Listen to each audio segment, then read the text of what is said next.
Let's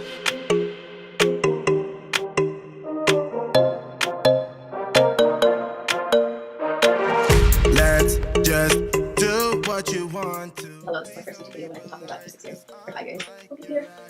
Look at here. Okay, my name is Amy. My name is Amy. Right, my name is Amy. Look at you. I am posting myself like this because this is my true everyday self as a mom of 3 who has walked away from the salon industry to pursue her passion as a hairstylist on the go, making it convenient for people. That is what I do. I've actually hand-selected a group of amazing talent that is in the DC, Alexandria, Virginia, Northern Virginia area to assist me with booking. I am so excited and nervous to have my husband finally join me working within our company to grow it. Let me tell you a little bit about how I started. First generation American, I mean, yay. I went to college, changed my major 3 times in 1 semester. So I left again after just 1 year. I went home and one day my mom just point blank asked me, she was like, what is it that you like? And I'm just like, I don't know what I like. If I knew what I liked, I would do what I liked. And she was just like, no, like what, like right now, like what do you want to do right now? And I was just like sitting there watching TV, doing nothing. I was like,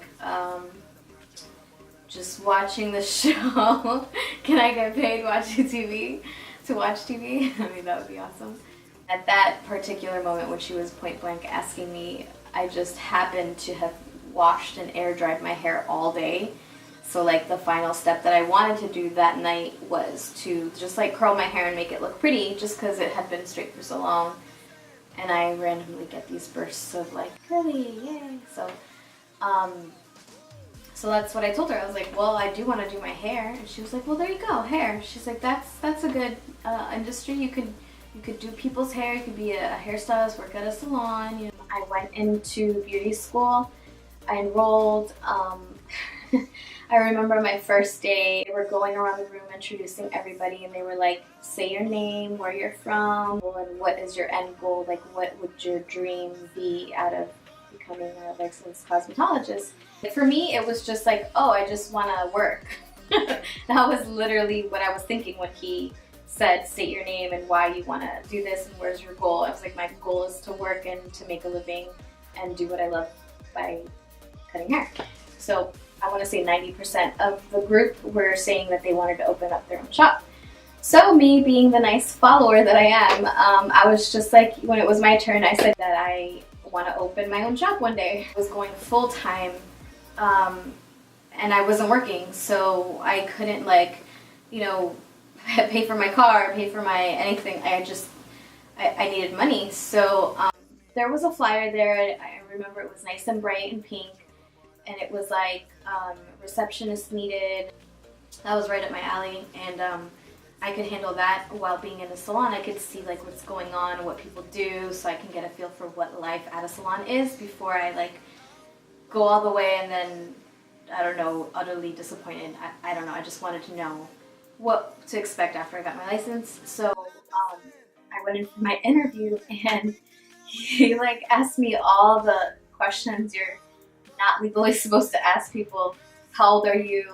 Do you have kids? And his last question was, why would you want this position? What would be your end goal? And it just like triggered me back to like first day of beauty school. I was like, well, one day I feel like I want to open my own shop. And I guess to an extent I kind of felt that way. I knew I didn't want to always forever work under somebody. But these were the first times I was ever saying my own shop. That wasn't a goal or aspiration that I wanted at that time. Later on, working with him for so many years, like he later confessed that the reason why he hired me was because, you know, I am in the beauty industry. I am enrolled in a beauty school, and also the fact that like he said that he saw something in me that reminded him of himself when he first started out, especially when I said that I wanted to open my own shop. I don't know what it was that started the conversation. He actually started the apprenticeship program in his salon because he wanted to help me learn under his wing and get a license legally that way. And for that, I am forever grateful. I learned a great deal about running a business, dealing with stylists, dealing with clients, just everything besides the normal hairstylist, hair cutting, all the techniques. When it came to formal hairstyling, I have to say he was very lacking. I do remember there being a stylist in the salon, so I did learn a great deal from her. Also, I would attend hair shows in New York City. There you got to learn a whole lot about different things. You could take classes, your entrance ticket pays for all these classes that go there. I highly recommend it. And I went to updo classes and different techniques. So I have to say that my styling expertise, the reason that I am, that the company is doing so well, is for our formal styling and event bookings. So that's weddings, proms, balls, and galas in the area. So I have to say all of the formal styling experience that I have has been self-taught. I had my daughter. I was living with my grandma at the time and my now husband, and at the time he was my boyfriend. Yeah. Something happened in our relationship that I won't go into detail over because it's still kind of hard to talk about, even though it happened so long ago and we're married now. But for a while there, about 6 months, I was a single parent mom.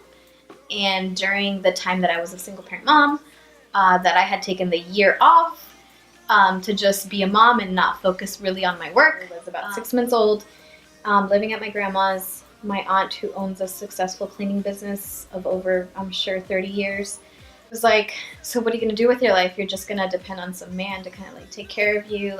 You're just devastated and just going to do nothing? Or are you going to get up and provide for your daughter? I mean, she's only got you now to look up to, so what are you going to do?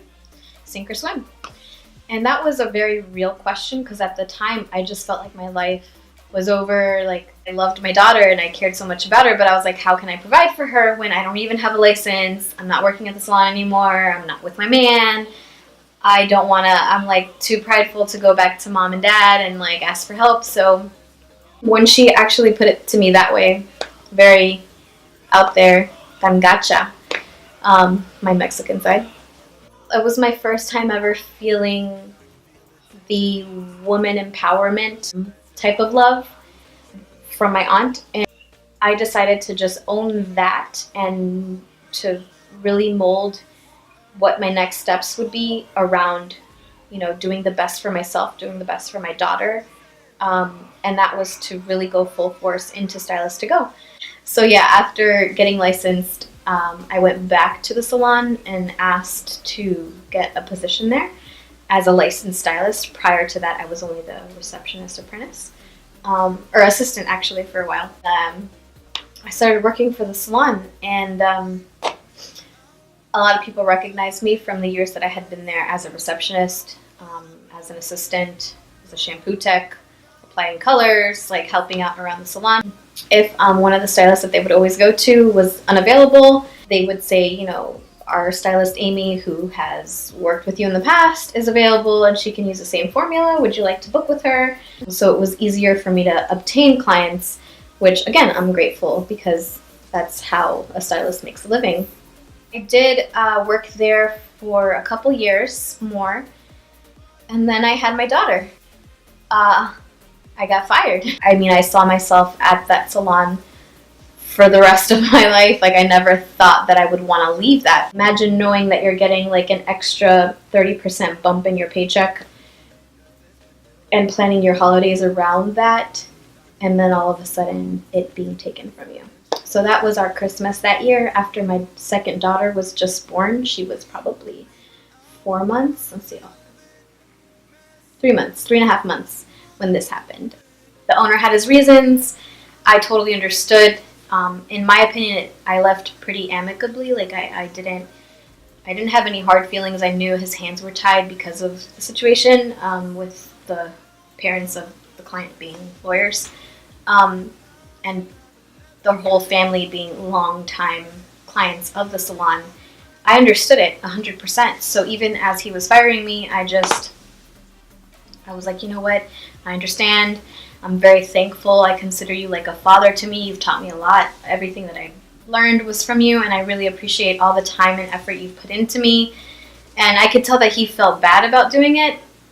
But again, like, I understood he had to do it. So I left crying.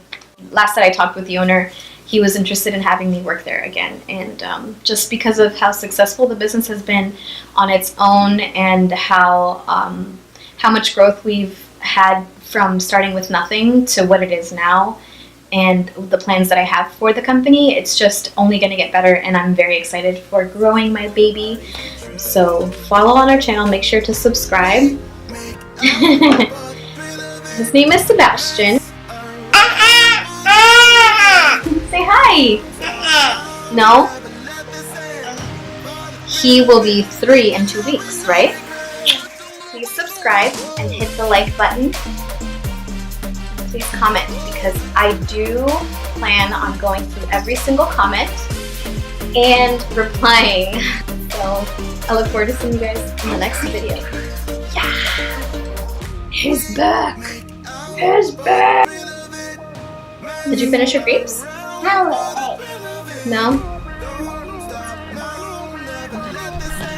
I'm done. Duh. You want to say hello? Hello! Sorry, that was a little loud.